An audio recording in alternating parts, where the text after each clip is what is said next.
Hi, I'm Kylie and I go to Newbury Park High School. My name is Oscar Kelly, and I graduated from Thousand Oaks High School in 2019. Hello, my name is Charlotte Chippenberry, and I am a 2019 Westlake High School alumni. Hi, my name is Nancy Van, and I recently graduated as part of the class of 2020 at Westlake High School. I'm April Ball. I'm currently a senior at Stanford University, and I graduated Westlake High School in 2017. I loved The Bell Jar by Sylvia Plath because in it depicts a young queer woman who struggles with internalized homophobia, and because of that, she's unable to accept her queer self. I'm someone who has struggled a lot with internalized homophobia, so being able to see that reflected in the book was really influential. It really drove home the concept of compulsory heterosexuality, and it helped me understand that maybe the problem isn't gay people, maybe the problem is everybody telling them that they're wrong. The Joy Luck Club by Amy Tan was easily my favorite novel that I read in high school. I read it for my research paper my junior year in AP English Language, and as a Vietnamese immigrant, it was the first time I saw myself and the struggles that I faced portrayed in a literary classic.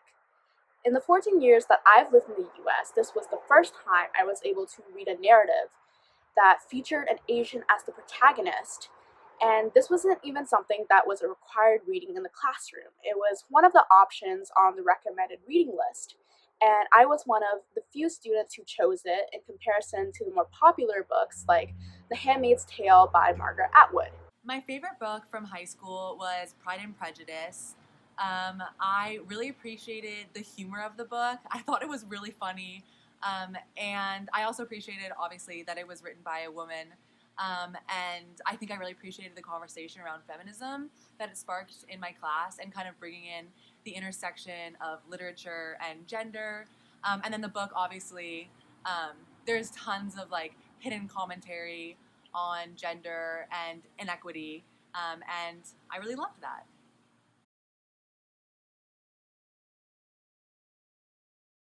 I haven't read any books by people of color, but I have read four books by women, which were Frankenstein, To Kill a Mockingbird, Glass Castle, and Persepolis. So during high school, I never read a single book that was written by a person of color. However, I did read a couple books that were written by women.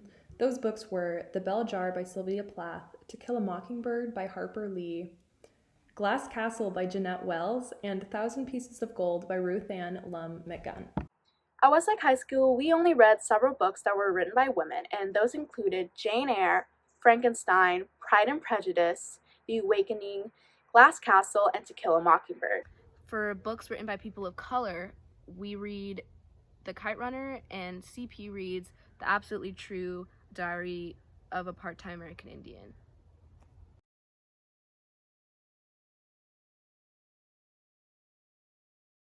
The benefits of reading a book by a person of color or women is that it gives you a different perspective of anyone other than a white male, and it gives it from a different side and point of view, and it's very important to have this in the curriculum at school. So I think a lot of society is trapped in this yes or no, black and white kind of thinking. And in reality, that doesn't exist. The world is multifaceted, and there are thousands of different perspectives.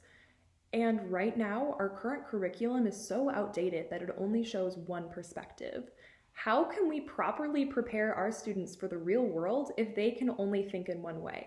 We need to diversify our literature so our students are exposed to the many different perspectives that exist in the world. There is something truly influential and inspiring about positive representation in the students that we as students read. So just imagine how empowered BIPOC students would be if they could see themselves not just as side characters in these novels, but the main characters. I think that it's great that we read these books written by women, and the two books that we read that are by people of color are great books. What I do think is interesting is that none of these books are written by women of color. For To Kill a Mockingbird, we are talking about race from the side of people who are observing the oppression, not necessarily experiencing the oppression firsthand. And the fact that I had to choose to read a book that explains from that perspective is something that I think we need to look further into, because the curriculum should match the classroom.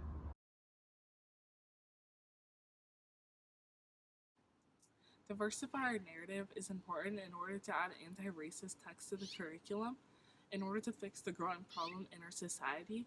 It's also very important to train the staff so they know how to handle these type of problems. And this is going to help the school in order to fix the problem.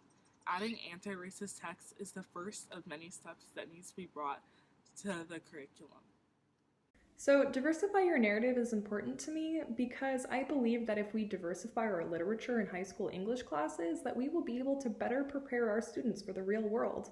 Right now, a lot of the books that are in our current curriculum are really outdated and they don't prepare students for what they're going to face when they leave high school. We need to show our students diverse experiences so they can be ready to go out into the real world and face real world challenges. So I really think that diversify your narrative is super important for a couple different reasons. First, I'm a firm believer that in order to solve inequity, we need to start at the ground and work up. So I see that as starting with our core curriculum, our education systems, especially in California. I think it's really important that we're teaching young children that white isn't the default, man isn't the default, straight isn't the default, binary isn't the default, that diversity is beautiful and it's natural, and that it's okay to be whatever you are. It's not only okay, it's accepted and it's celebrated. And I think that our greatest bet at fixing deep injustices is partly through the education system. Diversify Your Narrative showed me how I wasn't the only high schooler who was disappointed about never seeing myself represented in the literature that we read. And I think this initiative is going to be the first step in sating the curiosity and validating the identities of young students seeking diversity in public school education.